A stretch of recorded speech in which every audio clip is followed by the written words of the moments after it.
Morning everybody, welcome to Talk Tuesday today.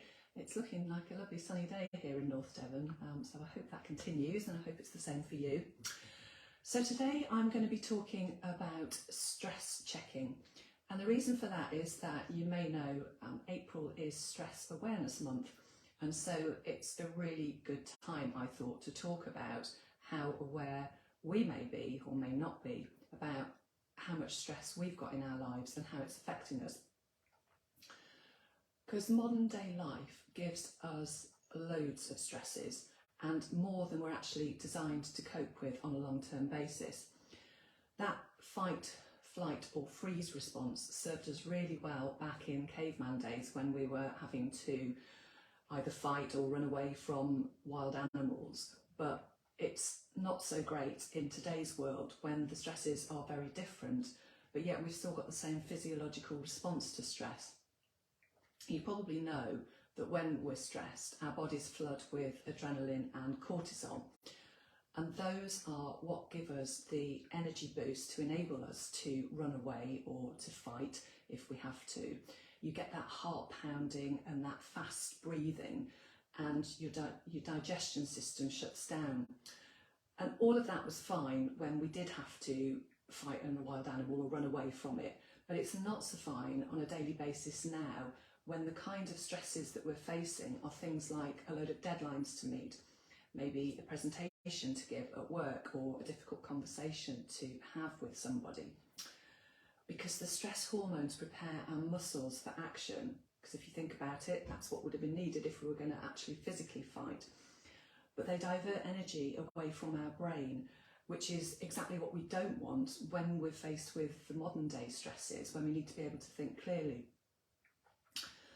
And long term, those stress responses just aren't good for our health. They were designed for quick bursts.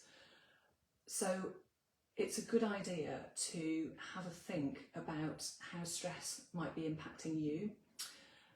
You may have been living with it for such a long time that you don't even realise what effects it's having on you.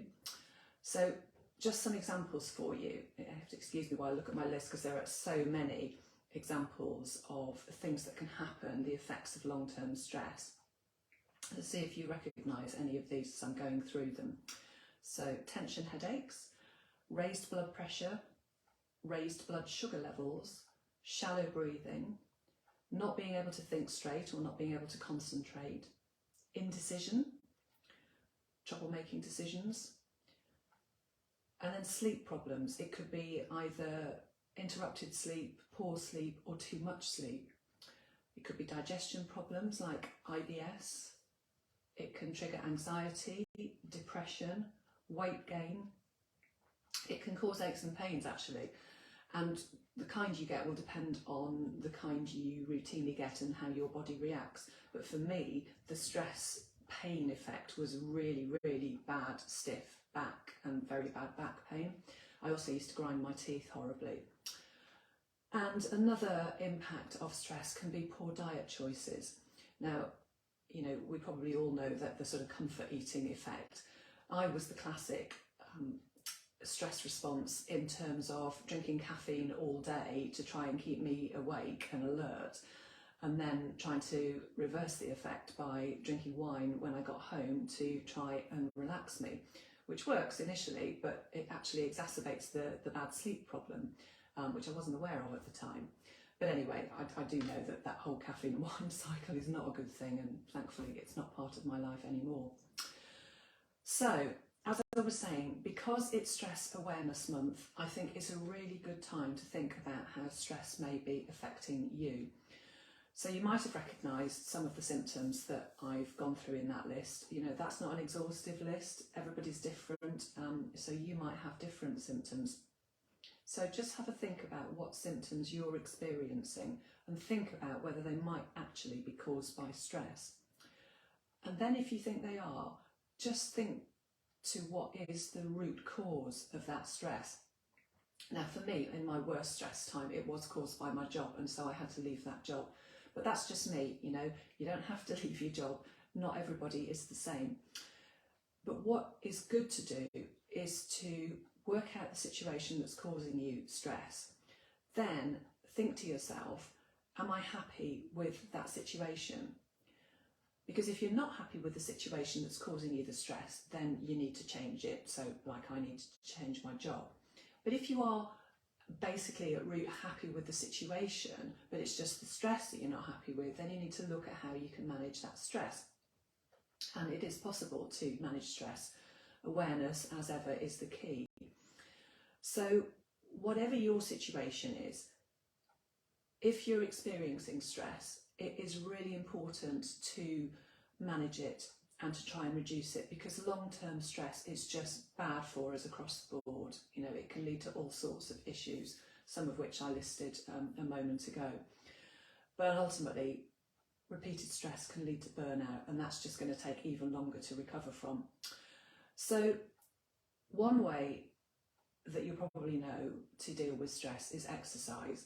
Now, I know it's tempting to throw hands up in horror at that point and think, oh, you know, I really don't want to exercise. I hate going to exercise classes, da da da da da. But you don't have to do the thing that you hate, or anything that you hate. There are plenty of things that constitute exercise that you might like. So just going for a walk is exercise. You know, if you do like running, great. I know plenty of people who go running at the end of their working day to get rid of that stress from their system. But, you know, a gentle walk will do just the same, as will gentle stretching. You know, it can be yoga, Pilates, or just whatever stretches you feel like doing just to move your body. I'm a great advocate for dancing or just shaking your body, you know, just literally doing a shake. I always think here, this is going back to my infant teacher days when we used to do a song called the Dingle Dangle Scarecrow with the kids, and we'd, you know, be shaking our bodies like a dingle dangle scarecrow. But it is a great way to get, you know, to try and move the stress energy through your system, because, as I said, the stress hormones are preparing you for action. So it's the action that, you know, helps to dissipate that stressful feeling. So exercise is a really, really crucial one. And the other absolutely crucial way of managing stress is self-care. Now, I know I bang on about self-care a lot, and a lot of people still think, oh yeah, self-care, probably should do it, but I haven't got time for it. And often self-care is one of the first things to go out of the window if you are feeling stressed, but it's actually the last thing that should go, and in fact it shouldn't go at all. Self-care is absolutely vital. And self-care just means looking after yourself, you know, so doing that daily exercise is one way of looking after yourself. Making healthy diet choices is another way of looking after yourself. But if you're struggling to think about what self-care could mean for you, then I do have a tool for you. I've written an ebook about it, which is completely free. It's called the Self-Care Alphabet. It's full of tips and strategies for self-care. And you can get yourself a copy just by heading to my website, JackieWilliamson.com, and right at the bottom of the homepage there's a little form. All you've got to do is put your email address, your name, click a button, and that free self-care ebook will wing its way to you.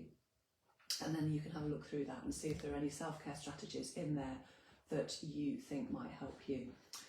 Another great place to look is the website of, and I've just got to get the name right, I think it's called, yes, the Stress Management Society. That there's all sorts of information there about Stress Awareness Month, but they've also got all sorts of resources for helping you to manage stress. So that's a great place to go if you need some help in managing stress. So that was all I wanted to talk about today. Awareness is always the key. Have a think, as I said, about how stress might be impacting you. Think about the root cause of it. Think about what changes you can make to manage that stress in your life to help you have a healthier future.